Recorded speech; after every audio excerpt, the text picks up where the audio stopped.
We're joined by Dr. Adam Philogen Heron, Mrs. Dalia Cuffy Wicks, and Miss Kayla and Geese, and they're going to tell us all about surviving the storm. So let us welcome them as they introduce themselves and they tell us where they're joining us from and how they became involved in the project. So let me go ahead and bring in everyone and unmute their mics so they will be able to join in the conversation. And Adam, if it's okay with you, I think we will go ahead and get started with you, and I will monitor the answer to the trivia question as you're introducing yourself. So just tell us who you are, where you're joining us from, and a little bit more about the project. So good afternoon, everybody, or good evening, according to where you are in the world. My name is Dr. Adam Philogen Heron. I'm a lecturer in anthropology at Goldsmiths University in London, University of London, with Dominican roots in Collyho and also in Portsmouth. And I'm the kind of lead researcher on the Surviving Storms project. I'm joining you at the moment from Wallhouse in Dominica, not far from some of the key places that we'll be speaking about later on as to where our project takes place. As far as my memory goes, and again, these aren't direct experiences, but more from my understanding of the literature, as well as especially stories that people have shared with me about Hurricane David and Tropical Storm Erica, as well as Maria, through the voices of family members and so on, and also folks that we've been doing research with. But if my memory serves me correctly, 18th of September was spot on in terms of the day of landfall. For Maria, to my mind, Hurricane David was the 29th of August, if I'm not mistaken. And to my mind, Tropical Storm Erica is the 27th of August, if I'm not mistaken. And those are the kind of days of landfall. But of course, the effects will have been felt both before and after, as we know when the passing of landfall of the storm itself is something different from the weather system when it begins and when it ends. So that's my understanding, but you will have to correct me if I'm wrong. Yes, excellent. Thank you for sharing that. Now let's go over to Mrs. Dalia Cuffy Wicks, and she'll introduce herself and tell us where she's joining us from and how she got involved in the project. Well, good afternoon, everybody. Bon après-midi tout le monde. I am Dalia Cuffy Wicks, originally from Grand Bay, but I now reside in Canefield. I have known Adam for a very long time, and he is the personality behind this research project. And as a matter of fact, anything to do with Dominica, any way that I can contribute in any way, I am always willing and most times able to assist. So this is no different. And I am going to put my whole thing on how the new broom sweeps clean, but the old broom knows the corners. And for the Creole loving people, vieux canawi ka fait bon soup. So make new friends, keep the old, make sure you move forward with your memories of the good things that worked in the past. If it has worked before, we should not discard them. We should just add the new technology to it. So this is where I am coming from. Yes, thank you for that. And we all know Dalia as a cultural stalwart in Dominica. So very true what she said, that she's always ready to engage and to share her experience. And last but certainly not least, Kayla, can you go ahead and introduce yourself? Yes, thank you. My name is Kayla Angis. I'm an intern at Create Caribbean, a research institute with office in Dominica State College. And as a student, we got the opportunity to work on the CCC project that is headed by Adam, Dr. Philogen. So I got the opportunity to handle some very interesting material from the Dominican National Archive, because in my part of the project, I created a digital archive of the hurricanes that were recorded in history in Dominica through reports and stories and books and newspapers from old times, like the 1800s and so on. And then we also did interviews with people who had experienced Maria for them to tell their story. And something very important that I can pull out from this experience is that I always see the people telling their stories as protagonists that I can relate to, because you don't only learn from hurricanes what to do when a hurricane comes, but you also get to understand that, hey, I've been through that too, and it's a very enriching experience in general. Absolutely. Well, thank you for that. So let's go back to Dr. Philogen and just tell us, what is surviving the storm? I think that's a good place to start up the conversation. So what is surviving storms? So Surviving Storms, the CCC project, it's got two names. I'm just going to lift myself up slightly just so you can see the t-shirt. On the one hand, we've got the CCC project, which is the slightly long academic sounding name. And then we've got Surviving Storms, as it's more popularly known, the project. Now, the reason we've got this first one, CCC, which is Caribbean Cyclone Cartography. So Caribbean, of course, is the region that we're in. Cyclones, of course, we're talking about storms. And cartography seems like a strange one, but that basically means making maps. And why are we interested in making maps? We realize that so much of Dominica's history, as Lennox Honey Church and as our own experiences tell us, so much of Dominica's history is informed by the landscape itself. Waitikubuli, tall is her body. So much of the effects of hurricanes and the effects of the related hazards, landslides, river flooding, these different things, have really directed the course of Dominica's history at very, very key moments. And so for us in this project, what we wanted to do is we wanted to create a map of Dominica, almost like a Google Maps with pins on it. And you'd be able to click on the pin in a specific community, and it would bring up a story of survival, a story of historical architecture, those old time tikais that stand up so well against the storm, while sometimes concrete houses lose their roofs. You might be able to bring up a historic document, for example, that Kayla Ann has found, or we might get an oral history of somebody who's telling their story of how their farming, for instance, has been affected by storms. So Surviving Storms is how we're known locally, because if we tell people this long name here, sometimes they'll ask us, like, where did you come out with these ridiculous long titles? So it's good for us to have this one too, because then it's much clearer. But what I wanted a little short anecdote. I was on a field visit in Marigot recently, and I went to get some food before we'd started the field work. We were going to some women's farms in Calabishi and around that area, and I stopped in Marigot to get some food by the road. And the lady who I was buying the food from, she told me, she watched my t-shirt and she told me, what kind of storms you're teaching us to survive? And she looked very skeptical. And I said, no, we're not teaching you to survive storms. You already have that knowledge. What we want to do is we want to create a space where we can record that information. And so Dominicans at home, overseas, and so on of different generations are able to learn from those experiences.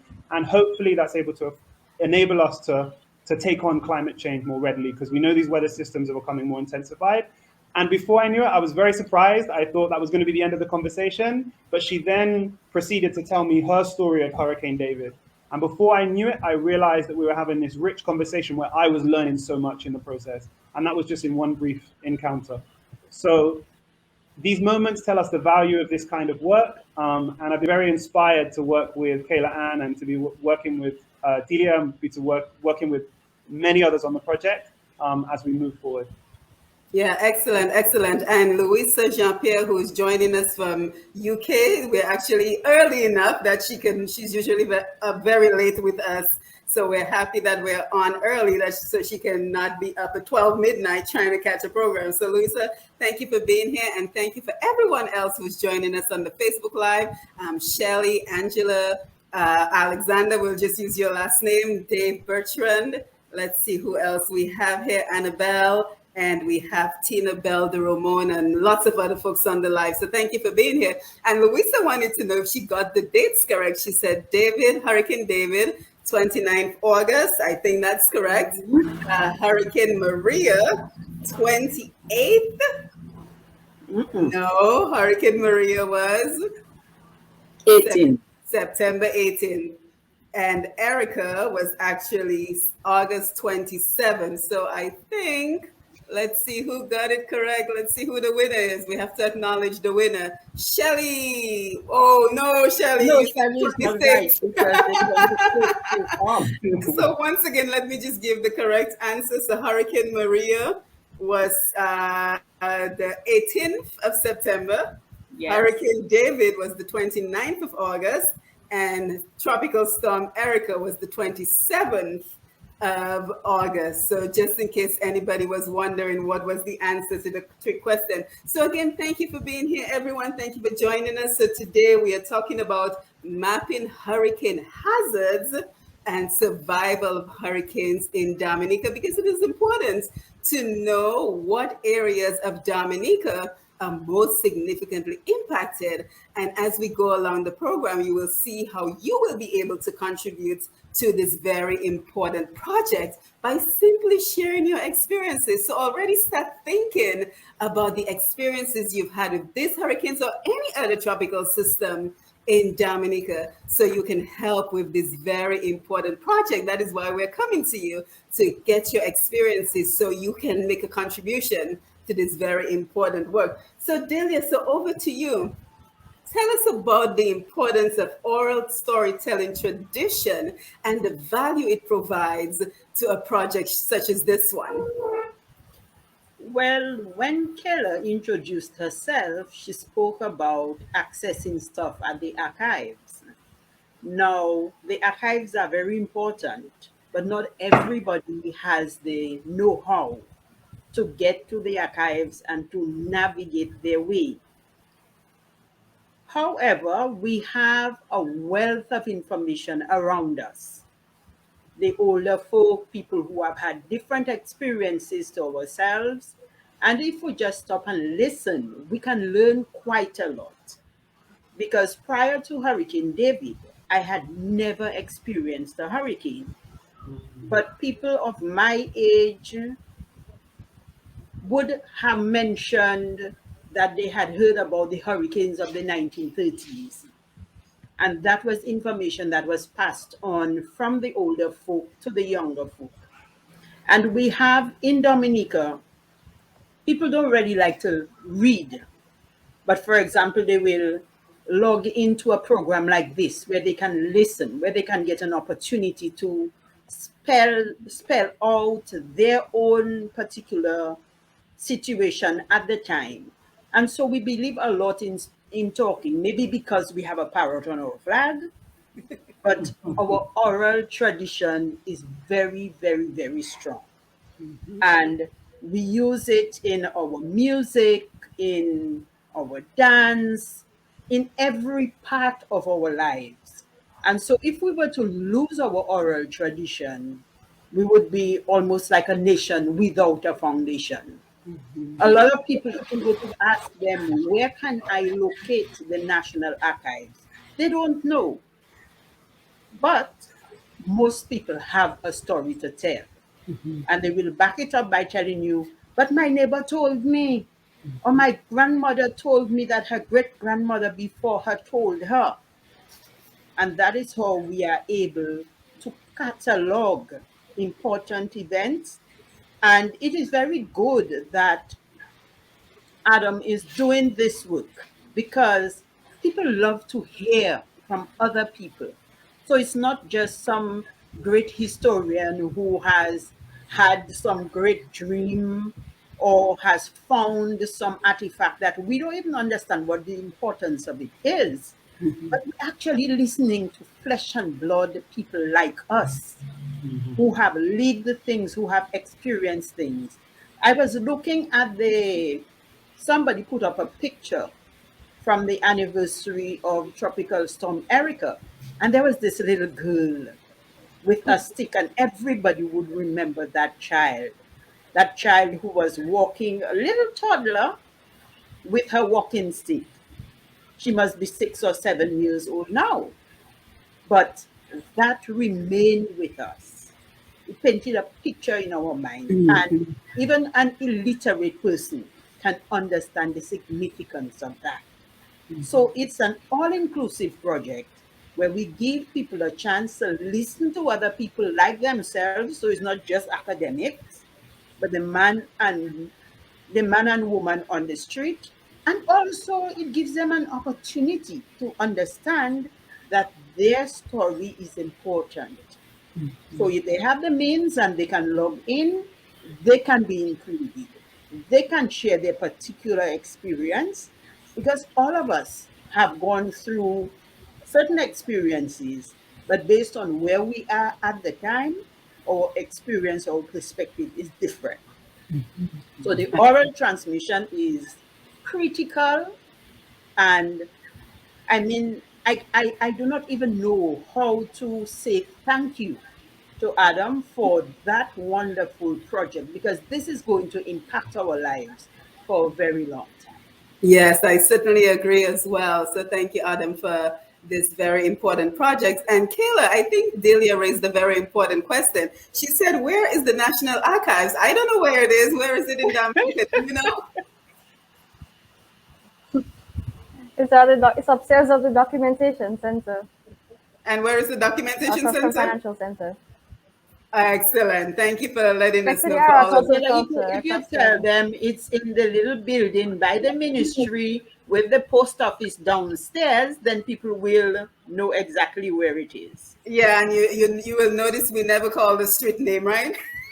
No, Because in Dominica, nobody knows the street names. All we know is what building is next to what we, we, building. we give them we give them the names that we want. So Mamo Absolutely. Office Street or Jackson Shop Street. Yep. So Hmm. we're referring to something that everybody's supposed to know, Right. and so they can actually locate what it is that we're talking about. You see, and Sabria sent houses on the live, and she said she was wondering where it was. So you One, see, we have already started sharing information. Vital information. So, Kayla, let me come back to you and just tell us what is Well, Create Caribbean and the role that it's played in this project, because I'd never heard of Create Caribbean before we talked about this project.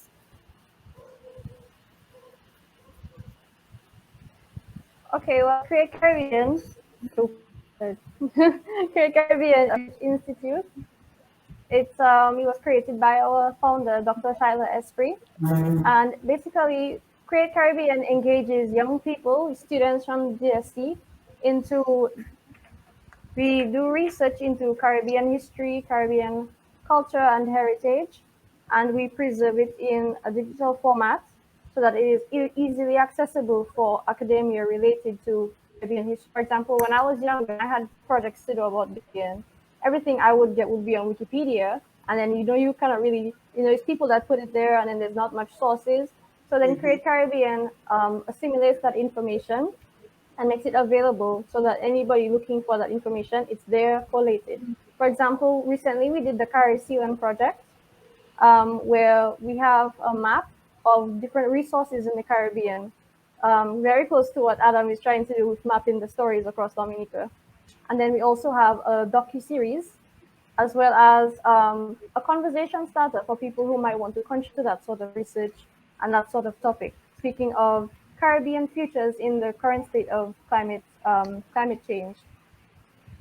So Create Caribbean joined up with the CCC project because our goals and our sites are really the same, to encourage that availability of information relating to things that happen in our lives all the time, but then we don't have records of these things. As you said, oral tradition is the richest way that information is passed down, but then when the stories stop being told, the stories get lost.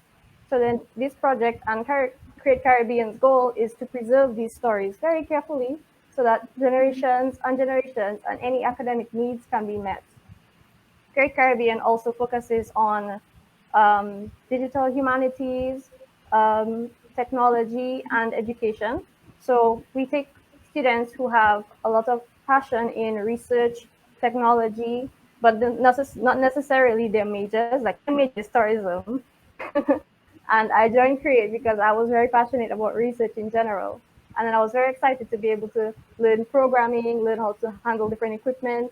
So it's very enriching for me as a young person, as a student coming into adulthood as well. Lots of good mentors leading us, and a lot of older students as well, past interns who also are very good role models to us. Yes, excellent. Thank you for sharing that, and such an important resource. And let me just tell you, Kayla, on a side note, that I tend to love research as well. It will take you very far. Your love of research and investigating will take you very far. So keep that passion going. So before we continue, let's just go ahead and acknowledge everyone who's joining us on the Facebook Live again. So we have Marva Charles. Marva, thank you for being here. Christabel Philogen. Any relation, Adam? Christabel Philogen is here with us. So Yes, thank my you. first cousin. Hi, Cuz. We were just with each other yesterday, so I'm glad she's logged on. Hi, Sharon. Hi, Christopher. Hi, Cuz. Thank you for being here. Cecilia Phipps, thank you for being here. Valerie, always nice to see you. Tina, thank you again for being here. And of course, Louisa. So who has the cock crowing in the background? That's me. It sounds like home, Delia. It sounds like home. So for anyone who's just joining us, Adam, let's just go ahead and outline provide a concrete purpose, goal, and objectives of the project so we can follow along with the discussion. So the main aim of our project is to make Dominicans more aware of the stories and of the hazards that surround them in relation to hurricanes, and using that as a platform of knowledge to enable people to better be able to combat climate change. We know that climate change is intensifying the weather systems that move in across the Atlantic, that originate in Africa, like the ancestors of most Dominicans, and that find their way across the Atlantic into the Caribbean, and in some instances develop into tropical cyclones or develop entirely into hurricanes. And so, prompted by the goals of the Dominican government proposing to become the first climate resilient nation on Earth, we wanted to understand what's going on amongst communities, what's happening in the everyday lives of people that have enabled them over the years prior to this grand and important goal to survive so many hurricanes before Creed came into being, before you had all of these humanitarian agencies that come down. What was it that the people were doing that enabled them to pick themselves up, dust themselves off, and to continue life in the aftermath of these terrible weather systems? Whether that's going all the way back to the indigenous Kalinago, who some historical reports have told us were able to predict hurricanes as many as 2 weeks before they arrived in the region, or whether that's going forward to the Maroons, how they were affected, whether that's looking at the history of Hurricane David as Dominica moved towards independence. But as we think about the concrete objectives of the project, the aim is to increase the informed ecological citizenship of Dominicans. That sounds like a big word. What do we mean by that? Becoming aware of your surroundings and of the ways in which your knowledge of your surroundings can aid your survival effectively. And we've spoken so far about collaboration. We haven't called it that yet, but we talked especially about the work where we've been working with Create Caribbean. And the aim of Surviving Storms, really, as well as being an archive to bring together all of this information, is also to spotlight the various different actors who've already been doing this work long before we came on the scene, long before this T-shirt was printed, long before I began this project. And that's work like the Carrie Sealand project of Create Caribbean, headed by Dr. Shyla Esprit, who's one of our partners on the project. She's in charge of, alongside me, in charge of the Dominica Story Project, which Kayla's also been involved in, gathering the stories, the survival stories of folks in various different communities, mainly focusing on Louvière, where we have quite a few contacts, and also as a kind of a case study, effectively. Also, folks like Shape. So we're looking at the tikais. We've gone around and we're doing a survey of the small wooden houses and how they were built using pegs to join their structures together so that they get stronger as the materials fuse together, the shapes of the roofs, which are quite distinctive, as well as the way that their foundation are raised up to stop flooding and so on. We partnered with Shape, who have recently been reinvigorated, and with Marika Honeychurch, who's a fantastic photographer. And we've been going around and speaking to different folks within their houses, hearing the stories of folks who live in these houses, and hearing about how long those houses have been standing for, and what storms they've survived and so on as well. So really what we're doing is we're building on the work that folks here have already been doing, shedding a spotlight on that, but very importantly, I feel, bringing that all together in one place. Often we know as students and as researchers and as members of the public, we'll hear about this report being written, we'll hear about that report being written, but often we don't know where to find them. Like, as we were saying, we didn't know where the National Archives is. Very simple, survivingstorms.com. You'll be able to go to, and the aim is to bring together all of that information there, so that as much knowledge as we can gather about hurricane histories and hurricane survivals as possible will be available on that website. And of course, we know that not everybody has access to the internet, but some people do have phones that they can use. So we've also got a Facebook, which is also Surviving Storms, and there we'll create all the links to the different materials that will be on the website, so you'll be able to find a way there. And also we can use in WhatsApp to promote this call. So we're going to do exactly the same for the site as well. If there are Ex- there are lots of moving parts to the project. So if there are specific questions about how it all works and how it all functions, then I'll try and answer them as I go along, rather than just speak from my soapbox for hours and hours and take up the whole conversation. Yeah, excellent. And I'm happy you mentioned the website. So I went ahead and posted the website link to the comment section. Oh, So if thank you. anyone is interested, they will be able to click on it. And of course, Valerie says it's only authentically Caribbean when the cock crows. So Delia, we're enjoying the background music from your house. And there's nothing I can do about that. There's nothing you can do about that. You live in Dominica and it's part of the ambience of being in Dominica. So let's just talk about how far back the history, the research you were able to discover on hurricanes and tropical weather systems in Dominica, because I recently read The Maroons of Dominica, which is written by Dr. Thompson Fountain, and there was quite a bit of information that he was able to document about the experiences of the settlers in Dominica at the time on hurricanes. So how far back does your research go, and what sources of information you were able to tap in? And that's a question for everyone on the panel. Kayla, did you wanna jump in with anything from your Um, archive?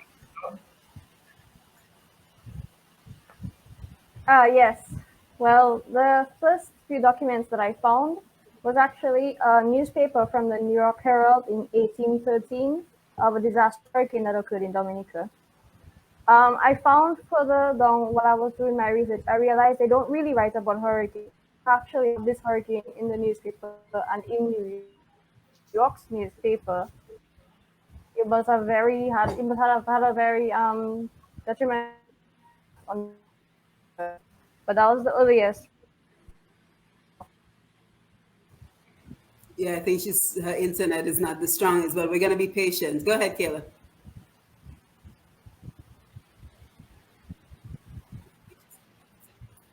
Yeah, I think Kayla's internet is So acting up. the Try hurricane of again. 18 the hurricane of 1813. So it was recorded from the perspective of somebody else who was told about the hurricane, because in Dominica at that time they were not really writing about their hurricanes. They were just getting the materials to build back and then continue living. And so the person recording this hurricane, they spoke of how the wind traveled across Dominica, the different areas that were affected, how historically through histories at school, we learned that the wind blew from the estate house and then down into the servant barracks. So that exact wind current ended up throwing the houses of the servants and all the workers on that estate off the cliff. So there was a lot of damage to Creole residents in Dominica at that time, while the estate houses were, destroyed from the back with all the wind. And then most of the people that survived were people who were very, very tucked into their homes. And also, I believe the hospital or the hospital station was destroyed in that hurricane. So it was very hard to get help.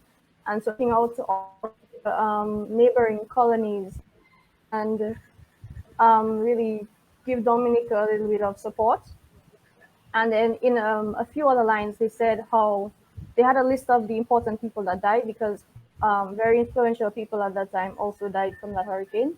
And then they also had a list of a few other islands that were affected by that same storm through reports that they had heard. And I loved that the tone in the report was, I wasn't there, but my sincere condolences to the island. It was Mhm. very heartfelt the way that they described it. Even though they weren't there, they will acknowledge that this is not my experience, but I don't, and I can't possibly understand how it was happening.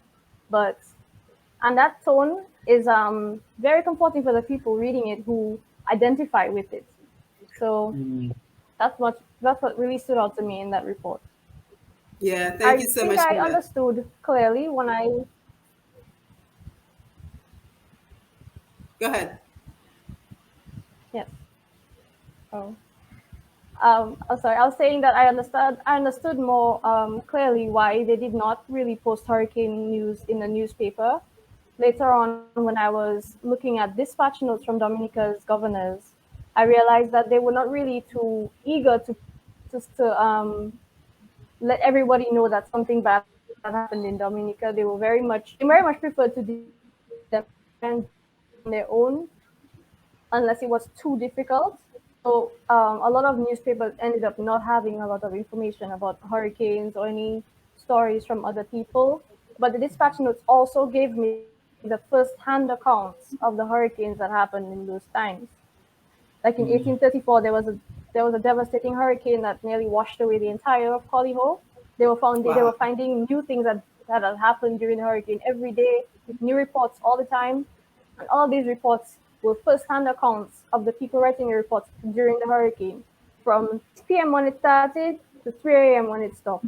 It was first-hand all over Dominica. That was the greatest I had found in the archives that day. Yeah, excellent. Thank you for sharing that, Kayla. I, Now, go ahead, Adam. Go ahead. I was just going to add something on this 1813 hurricane. And I was reading earlier Your Time Is Done Now, which is another book about the Maroons by Polly Patullo. But the intro is written by Bernard Wiltshire. And one thing that was really interesting in there is that the 1813, the time when the hurricane struck, was at the height of the Maroons. You had a population of 20 something thousand, and 800 at least were up in the hills, had escaped the plantations, and were bravely living in a state of freedom, a state within a state, as it was referred to at one point.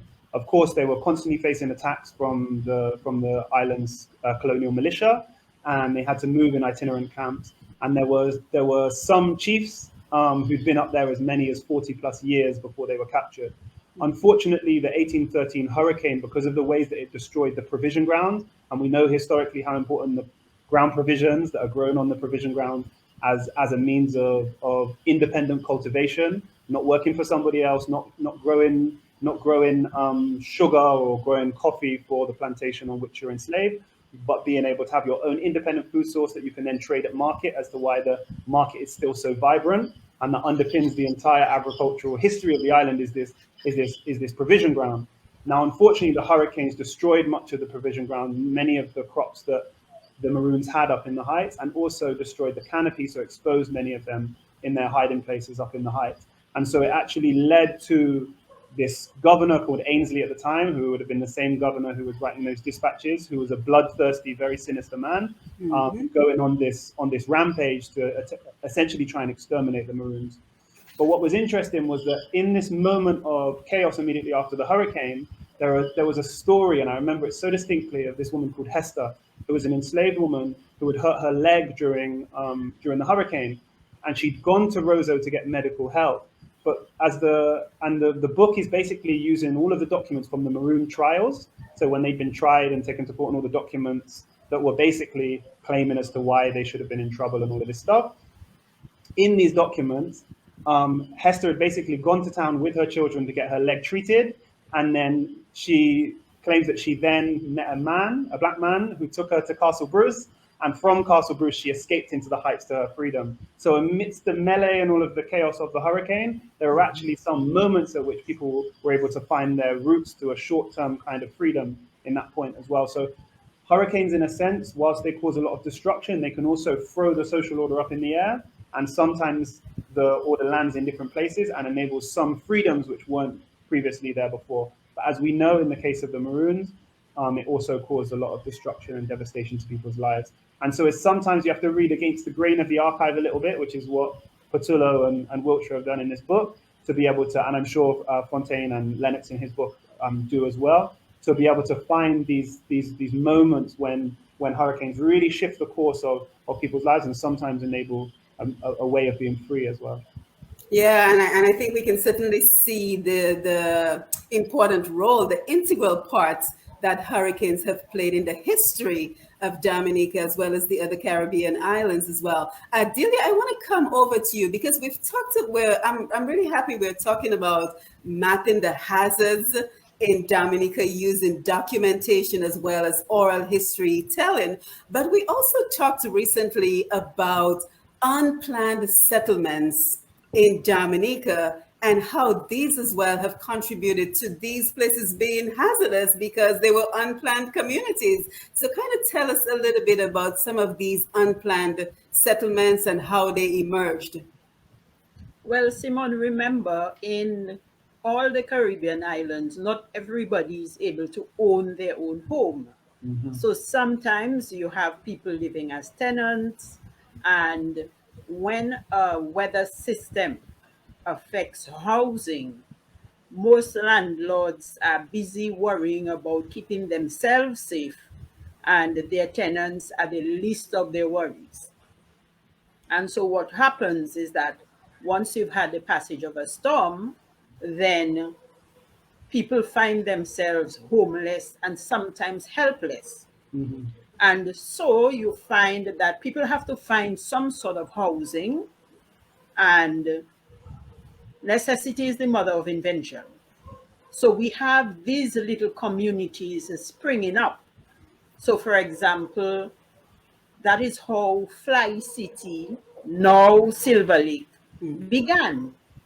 Following the passage of Hurricane David, you find that a lot of these people who were now homeless and all over the place, they came together, they collected whatever material they could get, and they found this piece of land and they started building on it. So if you speak to the people at Silver Lake, you will find the people from Castle Bruce, people from Loubier, people from all over the place settled there, and a new community sprang up.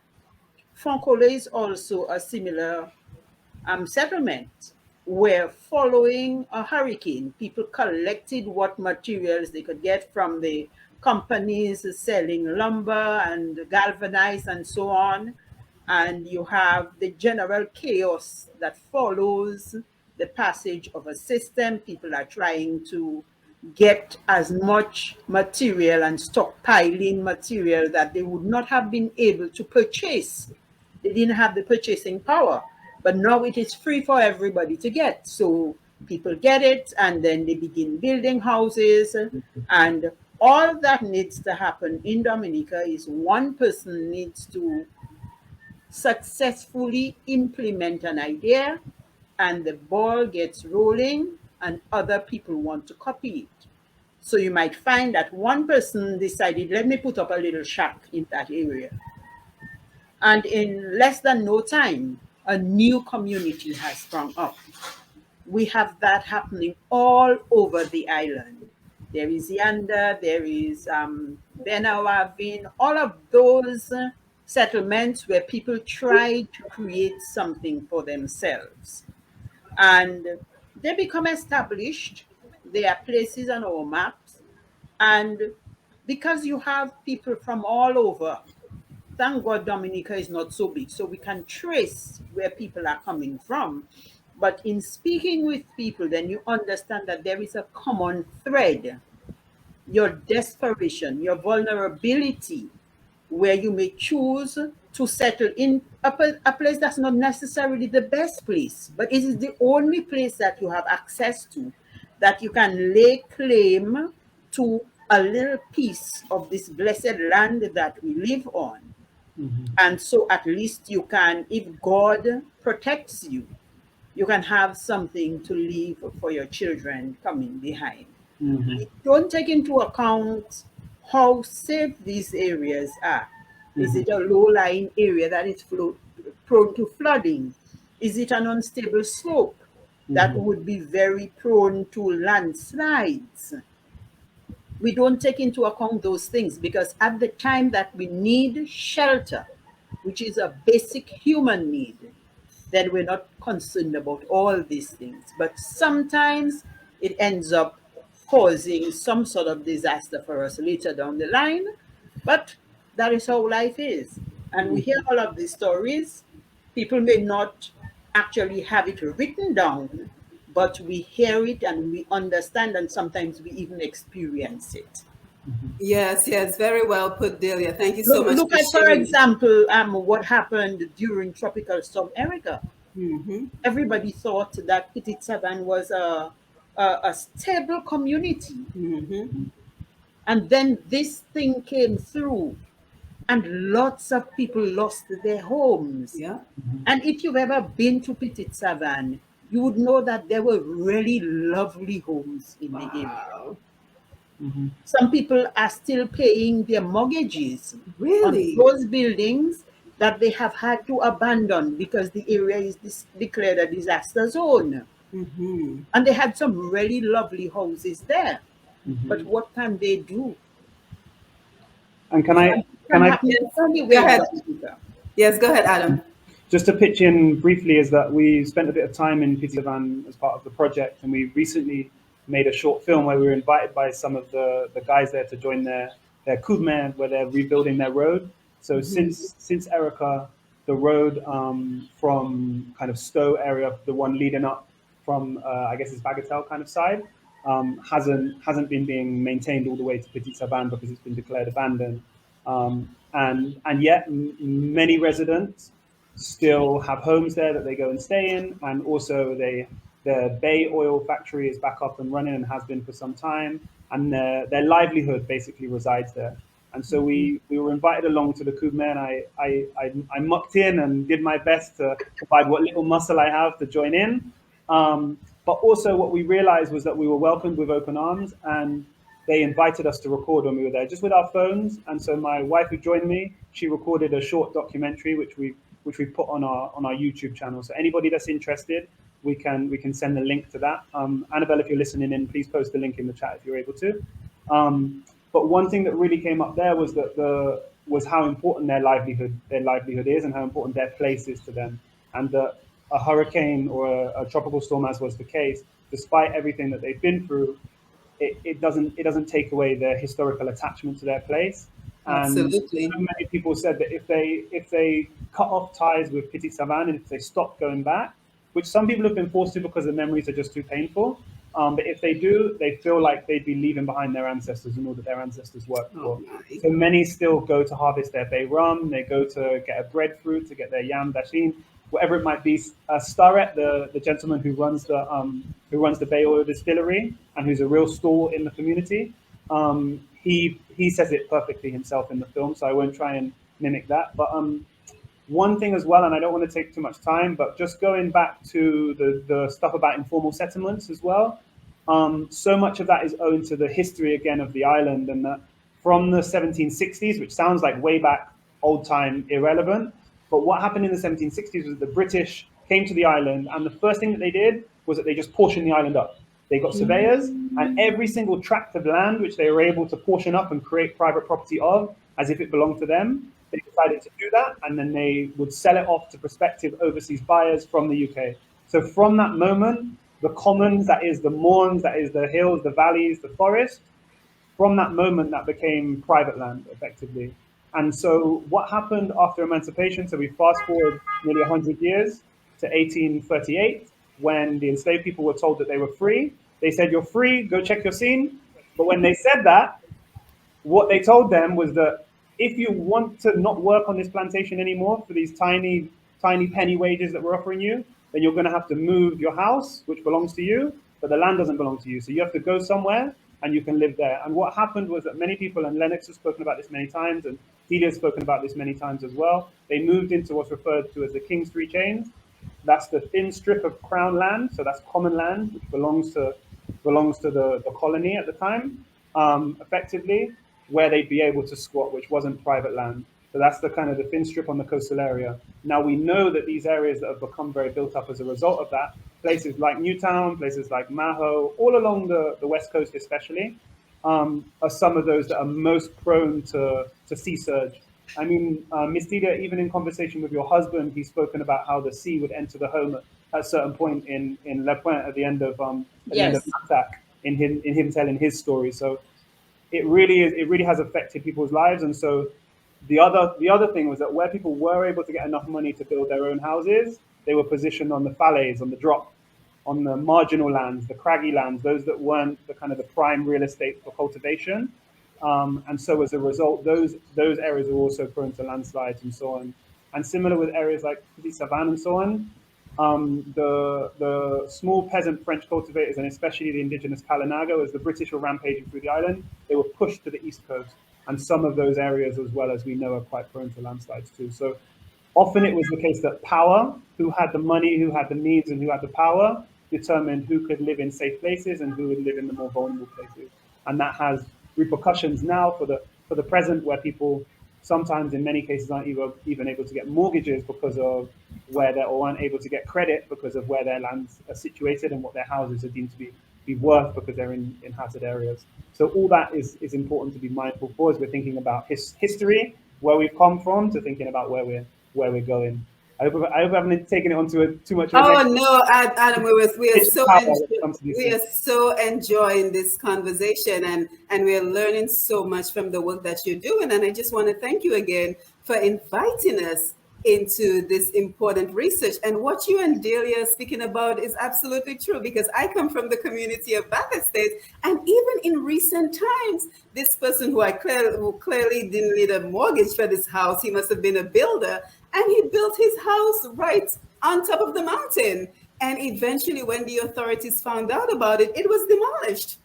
But he had completed the house, from the bottom to the roof, and he had already started living there. But it is a hazard. So I think it is so important that we're having this conversation about the hazards and unplanned communities, and the impact during the time of the hurricane season on people's lives. So I hope that everyone is enjoying the conversation on the Facebook Live, and that you are happy to be here with us.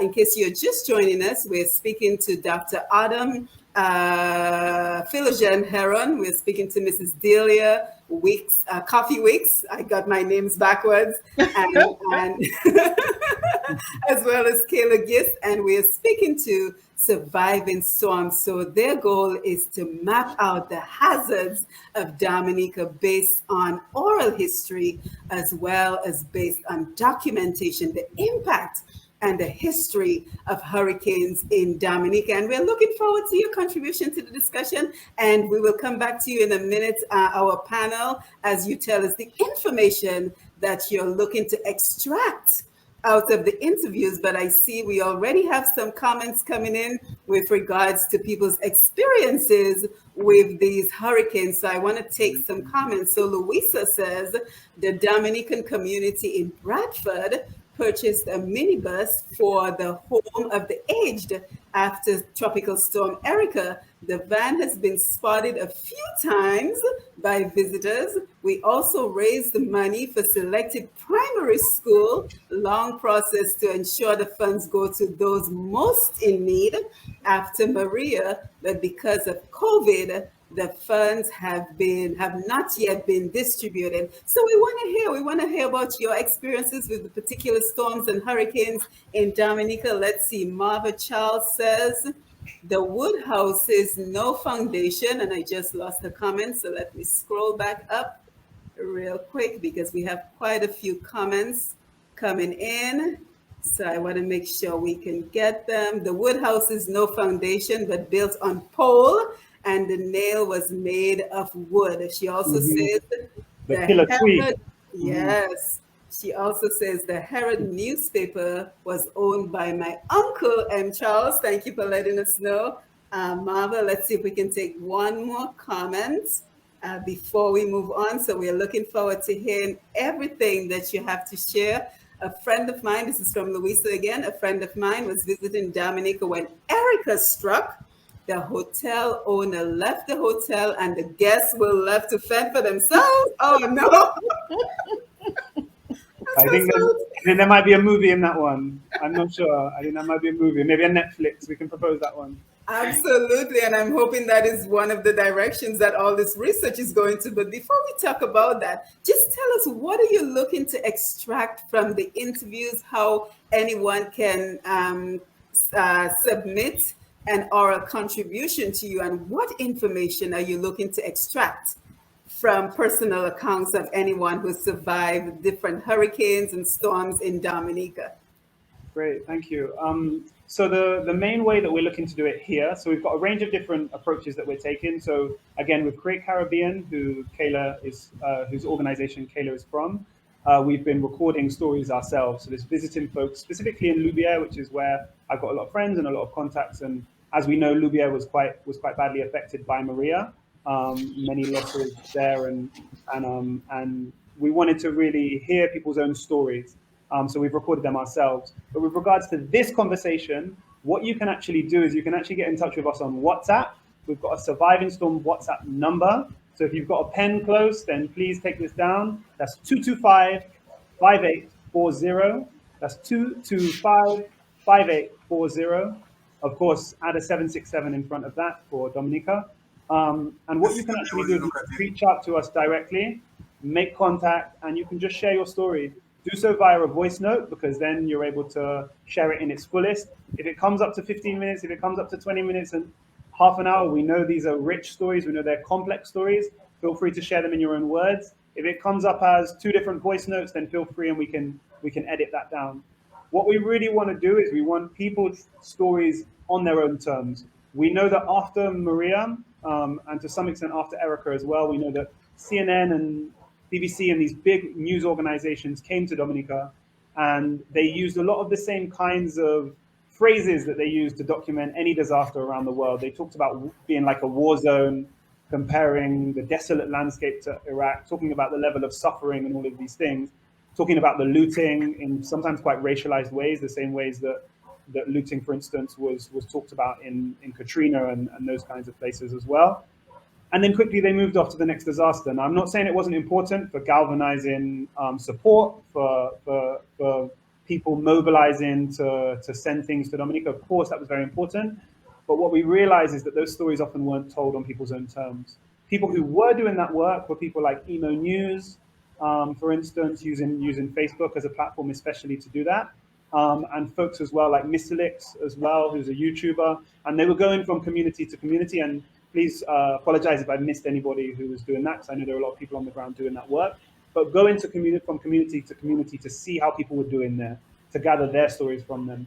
Now, what we want to do kind of 4 years on from Maria is to do that, but looking further back as well. So looking at people's experiences of Maria, looking at people's experiences of Erica, also experiences of David, or even if there's any memories that you have, like Ms. Dalia was saying, of elders who've spoken to you about, say, earlier hurricanes, or even your experiences of smaller ones like Marilyn, which had a strange course, as we know, that kind of doubled back, or even the Christmas trough, I think it was, that came through that caused quite a lot of flooding and some small landslides around close to the Newtown area, if I'm not mistaken. And I remember walking through all the mud with one of my cousins because I was there for that one. So 225-5840, you can introduce yourself on the WhatsApp. If we get a large volume, then I'll do my best to keep up and to give you a response, and then you can share your stories. And the idea there is that if you say which community that you're from as well, then we can, and if you choose not to do that, you don't have to, but if you say which community you're from, we can drop the audio pin in a particular place, and then your own oral story would appear on the map, and you'd be able to tell your story of the storm and how it affected you.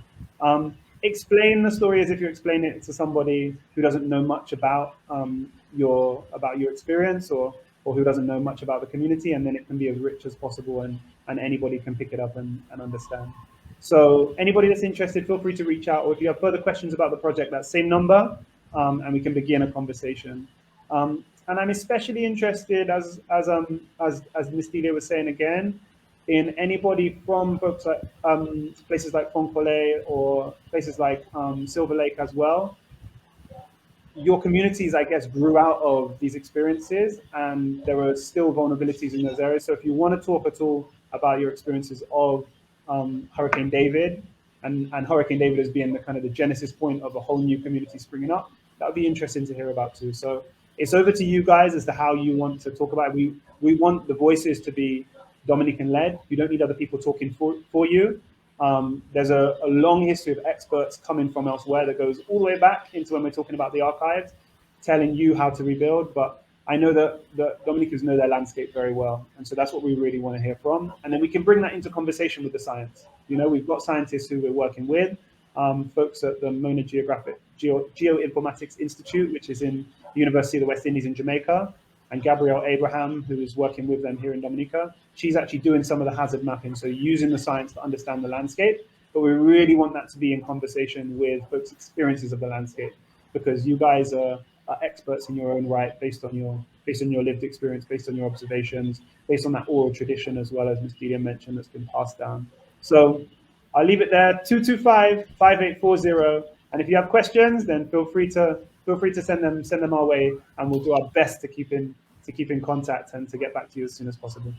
Yes, and this is truly incredible work that you're doing, Adam and Dalia and Kayla. So we are so thankful for everyone, and we know that there are other folks behind the scene as well working with you. So we're so grateful for the work that you're doing, and we want to talk about the implications for even the Caribbean region in a little while. But I hope you guys have some extra time you can spare. I thought we were going to do an hour, but if it's okay with you, I'm hoping you guys can continue with us for just a little bit while longer, because I just saw that Annabelle Wilson posted the link to the short film that Adam was talking about. So I just wanted to share a quick clip of this particular film, if that is okay with you. Yes, that's fine. Can I give a very quick plug, which is just to say Annabelle, who is the project manager but also research associate on the project, so she actually recorded the film, so the voice you'll hear is hers, and congratulations to Annabelle. I think you did a great job. And thank you to everybody in Petit Savan who shared their stories. And just we see the wonderful work that you're doing, the important work that you're doing. It's not always being documented and recognized, but I'm glad that this film can have some impact, and hopefully people can recognize what people are doing in Petit Savan, and for Petit Savan as well. Yes, thank you for that. So let's just take a quick, let me open this wide enough so I can see the screen. So let's just take a quick listen. Let's make sure the audio is on so we can hear. And let's see if we can. A Road to Repair is the name. And let's take a quick listen. We'll just listen to maybe about 2 minutes or so. I mean, disaster happens all over the world, you know? I mean, you can't stop that. That's a natural disaster. But when I really put the act together and put everything, you know, into perspective, I think Petit Savan at least still has potential, and there are things that could be done here. If people really, you know, put their heads together and basically if you get the assistance and that is needed, things can move a little, you know, a little better. Sure.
Tell me when you do it. When do you do this? When some people come and help? When? On a Sunday. We do that every Sunday. The reason why we do it every Sunday is you don't get people on Saturdays. People go to their work during the week, their original work. Then on Saturdays, they get that time to do something at home or to their garden. And then on Sundays, on Sundays, we do that like a free up time, you know? Though some of us need to go to church too, but we got to understand that if we have something to do, then you know, we have to do it. I usually pass around, you know, and ask people, you know, that is what we're doing. Whatever they give goes along with, you know, and we appreciate it. Refreshment, cement, sand, we need all that sort of condition because then I cannot do it on my own. It's everybody together that is doing it. If you realize that everybody still needs the village. We all have been displaced, but everybody still needs the village. And then you cannot get up here by walking. You must drive. So, and in order to drive, the road has to be in some condition. And then we have been going back and forth to the village very often. Some people live there permanently, and then we need to have proper access. So we're doing what we can. Yeah, so just a quick glimpse of some of the work that Surviving Storms, the organization, is doing. So, Adam, just kind of tell us what we were just looking at and what we were listening to. Okay, so that was Starrett. So he is the gentleman who runs the Bay Oil Distillery in Petit Savan. And that was the guys who are doing their Kume every Sunday or every other Sunday, coming together as a village, doing the fixing up the road, patching various different areas of the road, and then they have food all together at the end of the day, take a little kicks, have a drink, and just kind of free up themselves. And if you watch to the end of the documentary, as you're kind of going through, you'll hear the voices actually of him and two of his brothers, and each of them has a slightly different perspective. So one of them is talking about the importance of his son, who's quite young, who was born shortly after Erica, I believe, and how important it is for him to know the place, for him to know where his father comes from. The mother comes from Grand Bay, but he's from Petit Savan, and how important that is for their identity to return home. And how important the village is as well to their livelihoods, as his brother was mentioning, and needing the road as almost a means of. In Dominica, we talk about roads as being a means of communication. In other parts of the world, when they say communication, they talk about phones and they talk about the internet. But in Dominica, roads are included in conversations around communication, because to communicate involves sometimes taking a walk from Collyho to Kulabistri, or it would have involved taking a walk over the mountain to come down to town to sell your wares or whatever it might have been historically. And so connecting up those communities means that Dominica doesn't become an island of little enclaves, but becomes a connected place where you're able to still be rooted to your identity. So many people move to town, but to say that you're from Roseau sometimes only tells half the story, because you'll have roots, as Ms. Didi was saying, in Grand Bay, for instance, or elsewhere on the island.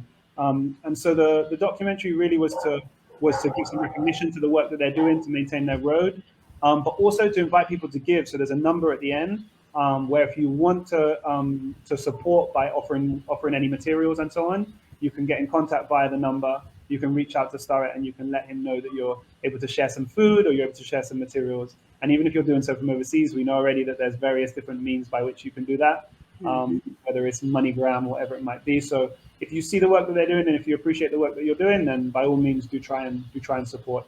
And those that are in Dominica, you can lend it in more immediate ways. If you've got some food you wanted to share for those guys as they're making their one pot at the end of the day, then by all means get involved as well.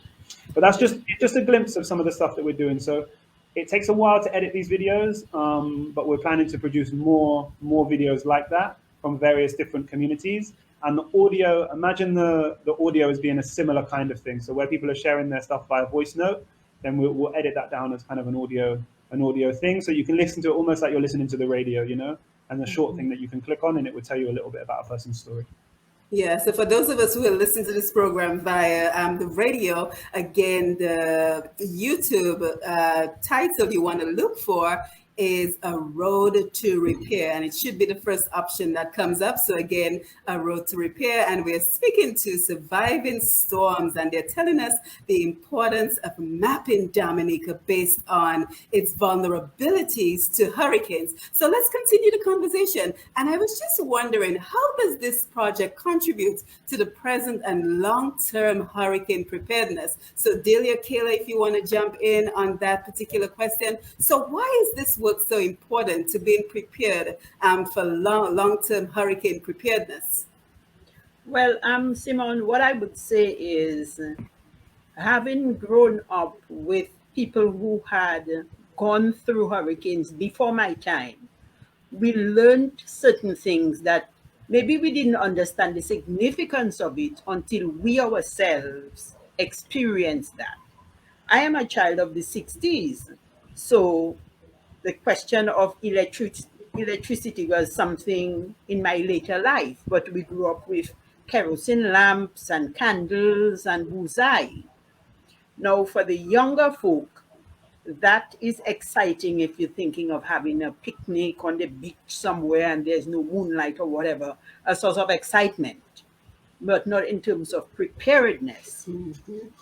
But imagine growing up in these times with access to all amenities. You have electricity at the flick of a light switch. You have your fridge with all of your cold beers and your water and your frozen meats and all of that. and then you have access to the internet in terms of communication and so on. Along comes a weather system, and you had no idea that you would somehow find yourself where you would touch the light switch and nothing would happen. And you had to do something to save all of your meat that you had in your freezer. Some of us, we have a standing fridge and we have a freezer Yes. with meat and meat and meat that we do not know when we're going to consume it. So, coming out of that, it is not all just sad stories. There are things that can be learned based on the information that is being shared. So you are now better able to prepare in the event. Because remember, we live in an area that it's like a cycle. Every year, the hurricane season comes around. Every year, you hear the preparedness messages. But how do you, as a person, prepare? And what are you preparing for? So you say, well, okay, if a hurricane comes through, there may be no lights. What do I need lights for? So there is no electricity. How am I going to provide light? I'll have a flashlight, which needs batteries or is solar powered. I need matches. I need candles. And the older folk like me, we need our kerosene lamp. We're not doing without that. You have the hurricane lantern with the metal thing over the glass so you can actually walk outside with it. And then you have your lamp. If you're old enough, you will have a lamp with a home sweet home shade. That is somewhere. I remember those. Right. Every house had one, a nice lamp with home sweet home written on the lampshade, and the children were not allowed to clean that at all. That was a job for adults. Right. And having a lamp was nothing. You needed to have the kerosene and the matches so that the lamp could function. Or you had your gas lamp that you had to pump. You think of, okay, we need fire for cooking. How many gas cylinders do I have?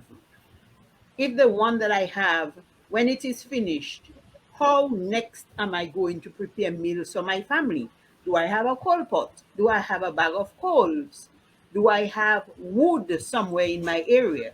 Do I have a cutlass that is sharpened that I can cut wood? If the cooking gas is finished, my charcoal is finished, can I provide hot meals for my family? What about our laundry?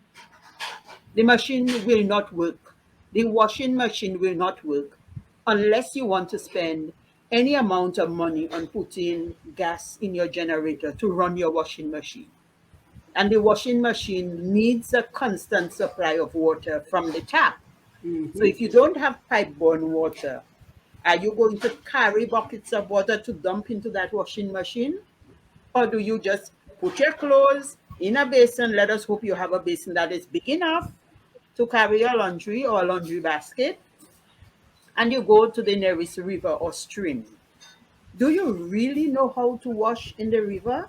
Do you just work with soap powder? Or do you need blocks of washing soap? Because if that bag of soap powder falls in the river, that's it. You can't wash any clothes. And then once you're at the river, what else do you do there? You wash your dishes, Yep. you take a bath, you relax, you enjoy yourselves with your neighbors and friends. It's a totally different lifestyle. But are you really prepared to live through that post hurricane period and really enjoy it and not be totally miserable? All of that is in terms of preparedness. Some people do not begin to appreciate that sort of preparedness unless they find themselves in a bind. So, Kayla, for Create Caribbean, ask your friends the next time you go shopping, buy a kerosene lamp and store it somewhere. Make sure you I have have one. at least a liter of kerosene. and a box of matches because the lamp won't work without kerosene. And if And your lamp matching. has a wick, go around to the places that sell fabric or whatever to find out, do you sell lamp wicks? Or if they don't, are you innovative enough to cut strips of cloth to make a wick for your lamp? Find out how a lamp works. And all of that. Now the lights have gone. We had our freezer full of meat. What do? Are we just going to dump it? No, we paid good money Salty. for that. But Mm. if we were prepared, we would have had tons and tons of salt, sea Yes. salt, so that we could salt the meat and either sun dry or smoke it so that it is preserved. And in the past, prior to us having refrigerators, we knew how to have dried things and smoked things hanging in bags from the ceiling in preparation for the hurricane season. Mhm. That is information that we need to recapture Mhm. so that should that happen again, we are always prepared. Mhm. So we don't only eat smoked herring for breakfast when we feel like having a Caribbean breakfast, but we can have dried fish, smoked fish Mhm. that doesn't only come out of a disaster. And so that is why I said early in my introduction, Vieux Canaries fait bon soup. The old pot Pots makes make good good soup. soup. Mhm. And that kind of traditional knowledge can save us a lot Mhm. because we take our green banana peel and we throw it away, but we can use it in preparation for the hurricane season to create that smoke that we use to dry our meat and our fish. What about our bush teas? Now that COVID is in the area, people are talking about Dominica, we shouldn't be afraid of COVID because we have so much good herbal medicine. But do we even know what are the things that are around us that are important, that other people are paying tons and tons of money to get? And we take it for, oh, that's just bush in Dominica. When was the last time we drank a good shot? A mixture of herbs. So you have your lime peel. Nobody would throw away an orange skin. You add the orange and you put the skin to dry so Mhm. that you could have orange skin tea. That is very good. And we have forgotten all of those things. We throw away the orange skin, which we know where the orange came from, and we now go to the supermarket and we buy orange peel tea in a tea bag. How ridiculous is that? And Mhm. we have all of the things that we need. But again, if we do not prepare, then when it happens, we find ourselves in a bind and we now have to scramble and accept everything that is given to us is a matter of survival. Mhm. But our survival of storms and other hard times in life is dependent a lot on how well we prepare. And how well we prepare for these events is based on the information that we have so that we can plan. Mhm. So the oral history from the older folk, the information in the archives, the listening to the map, the live stories, and you hear how people did what they did, following this event, following that event. We do not have to go through it without learning the lessons of those who have gone before us. And I rest my case. Yeah, and I think the implications are so vast, Delia. So thank you so much for sharing that. Kayla, did you want to add anything? Yes, something Mrs. Weeks reminded me of is that another part of preparation we don't really look at is taking care of the environment. Because it's after Hurricane Maria, we really started to treasure the river we have in Stowe State. We call it Wabin Zaman. After Hurricane Maria, we lost all the trees along that river, and we realized the river was quickly diminishing. So then all the time we have to be monitoring the river to see how it's doing. And that's something that we wasn't really taking into mind before. But we know the next time something like this happens, we're going to have to depend on that river. We have to go and take care of that river. We have to to make sure by the sea is clean. We have to make that the water stays clear in the spring we have over there at Boathouse. No, we have to start to take care of these things because that's what we depend on. That's a part of hurricane preparedness. Also, making sure our breadfruit tree is okay because after Hurricane Maria, breadfruit was in the bread when the pigs fell down. We had to take care of everything that was around us because we realized how instrumental it was in not only keeping normalcy for our personal healing, but also eating and sharing with other people. All those things are so important.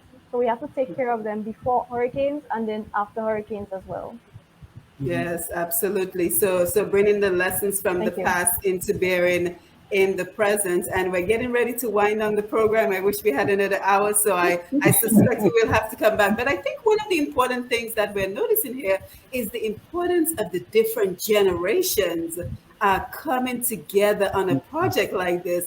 Because I'm going to say, Delia, you are our elder, quote unquote, although you don't look a day past 30. And I'm assuming that Adam and I are probably around the same generation. And then we have Kayla, who is, and correct me if I'm wrong, Kayla, you're a recent graduate of the Dominica State College. Yes, that's right. Yes, so I think it is so important to see the different generations of Dominicans who are coming together on a project such as this.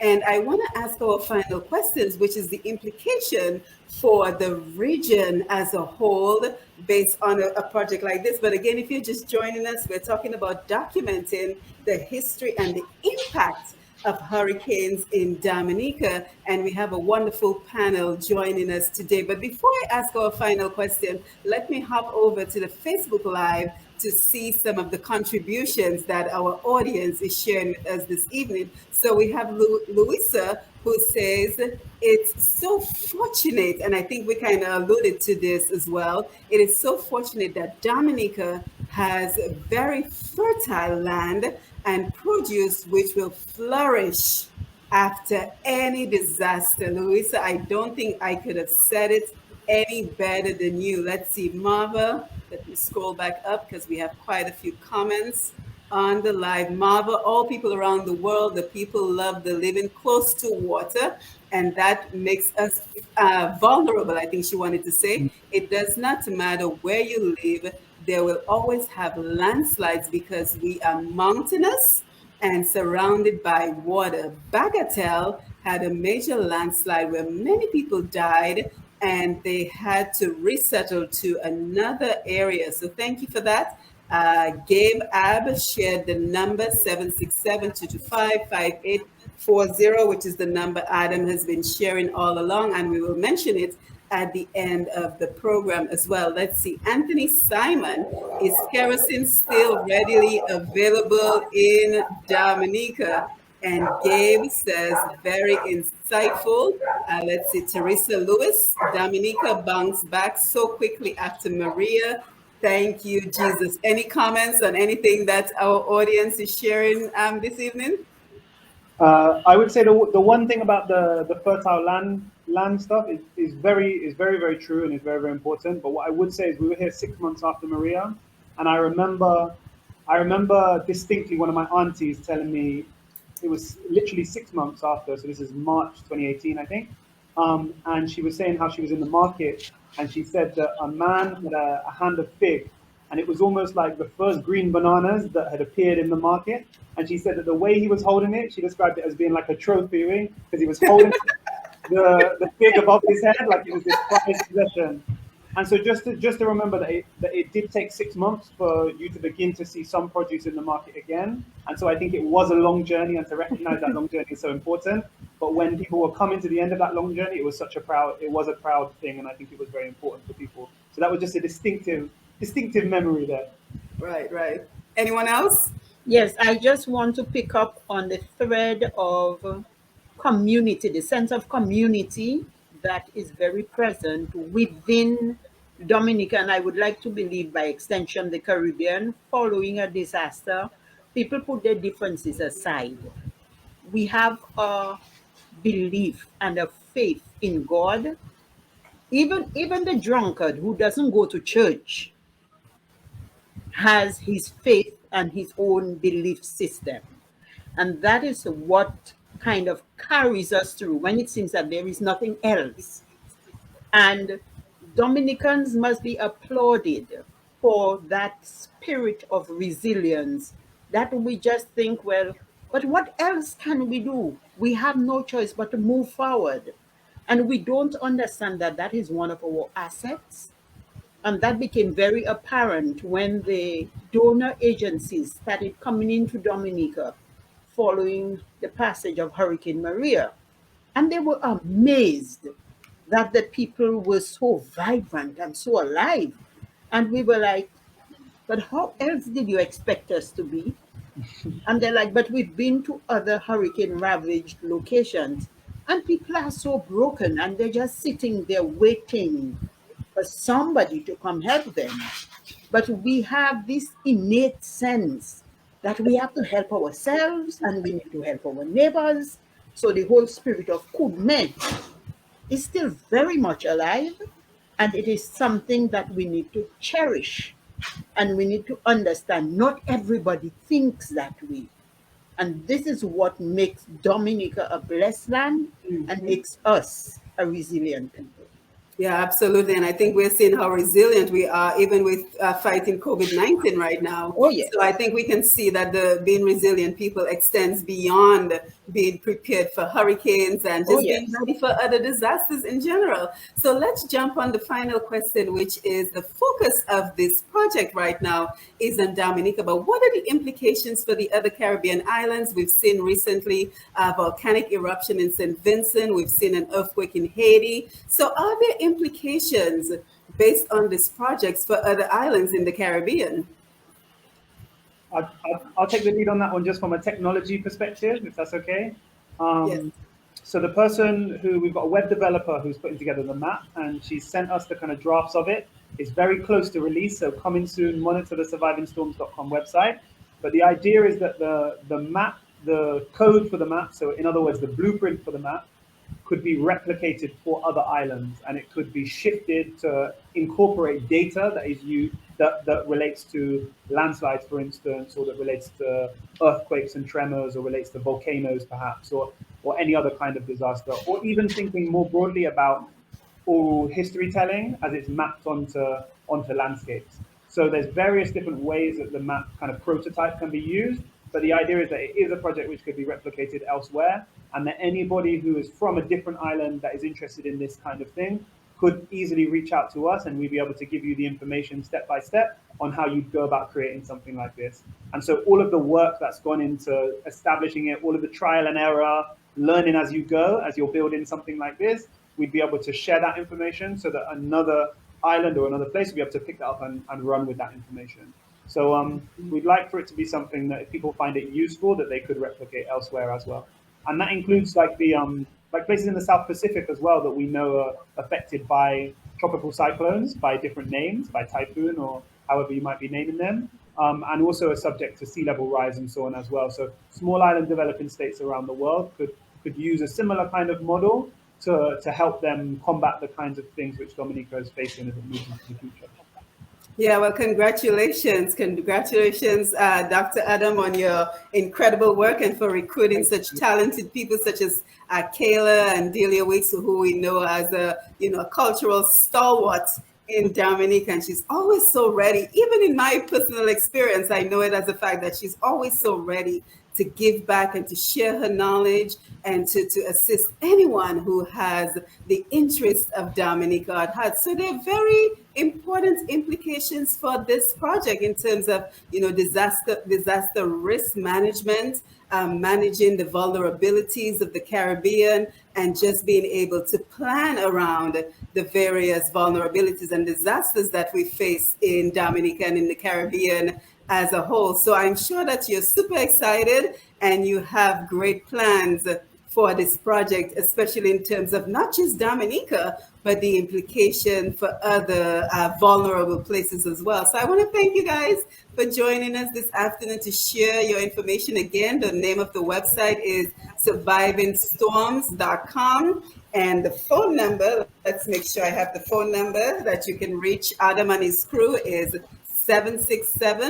767-225-5840. So again, 767-225-5840. And thanks to WhatsApp, you can now reach him from anywhere in the world if you are interested in making a contribution to this project and a contribution to history, because this is the history of Dominica. So we want to thank everyone who joined us on the Facebook Live. I see my mom, Mrs. Medina Senhouse, is with us. So always a pleasure to have you on, Mom.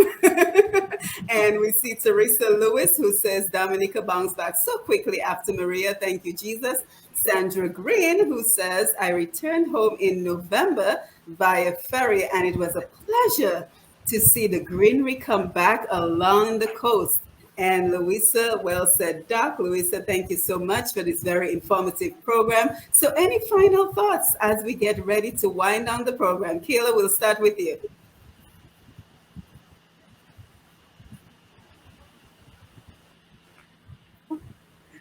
Well, I really enjoyed this program. I think I had a lot of fun and a lot to understand about my stance as a survivor of a hurricane, as well as a young person going into the world. And well, I know I'm young, so I probably will experience hurricanes in my life. And I'm very glad that even though we experience hurricanes every year, a good bright side we can notice is that we can also hold our traditions tightly to us, because that's when they matter a lot, right? And if it's something that has to happen to us, our tradition is something that we must bring with us. And also, I think this type of work and this type of project has made me very appreciative of where I live, Dominica, and our landscape, even though it is both a helping hand and also sometimes advantageous. Thank you for having me. Yes, thank you, Kayla. And I wish you all the best with as you continue with your education or whatever career direction you choose to go. But I promise you have a great future if you stick with Dr. Autumn over here and if you continue with your interest in research. Dalia, final thoughts for us today? Yes, what I would like to say is people must remember that everybody has a story and every voice is important. And regardless of who is telling the story, there is a lesson to be learned. So sometimes we need to focus not so much on the messenger, but on the message. And as all the people would like to tell you, lest we pack our stay under your theft, knowledge does not reside in one head. So the collaborative work using people across the spectrum, the academics, the youth, the old folks like me, putting all of our resources together, we really come up with really, really important stuff that generations to come will really treasure. Thanks for the opportunity. Yes, thank you. Dr. Autumn, are you frozen? Can you hear us? Doc, can you hear us? Yeah, I hope my bandwidth holds up because I'm not seeing everybody move in. Yes, we can hear you. Can everybody hear me? I can hear you. Yes, I can hear you. Yes. So my final thought is just to say I've just got to big up a few people actually, because I can't claim credit for this project coming off and all the things that's been happening, because I can see myself just as the conduit of bringing great people together. People already doing that work, but me just finding everybody on the internet, colleagues and friends and so on who I've been working with for a while and bringing everyone together. So shout out to Dr. Cecilia Green and her work with the Northeast Women's Agricultural Movement. They've been doing some great oral history work. And also to Farah Nibs, who's a PhD student, and all the names I'm calling are Dominican. Farah Nibs, who's a PhD student at Delaware, who did some great stuff with the same women's group, women farmers from the Northeast, doing some water management systems. Big up to the folks at University of the West Indies, Mona, Gabrielle Abraham, who's working on the project doing the scientific mapping work. as well as her boss, Dr. Ava Maxam, who's based in Jamaica, who's a fantastic friend of Dominica. Who else have I missed? Dr. Shaila Esprit, Yuan as well, who works on the project alongside her, Yuan Stone. Who else am I missing? I hope I'm not forgetting any names. Annabelle Wilson, of course, who's been doing fantastic work. Everybody who's collaborated with us so far, the folks from Shape, Rika Honeychurch, who am I missing? Names too numerous to mention, as they say on the radio. I hope I'm not missing anybody else. But anybody who I've missed, yeah, please catch us in the next video and I'll be sure to mention your name. And well, you can probably come on board and tell everybody about the work that you're doing. So just to say that what we've learned so far, Dominica will be okay, man. We've learned enough that everybody's going to be fine. We're ready to take on this climate change thing. The work is going to be challenging, but if anyone can do it, if anywhere can do it, then it's the people of this glorious island. So I'm grateful to be part of a fantastic team, and thank you so much, Dr. Simone, for having us on board today. It's been wonderful. Yes, and thank you so much for reaching out so we can be a part of this project. So we want to thank Dr.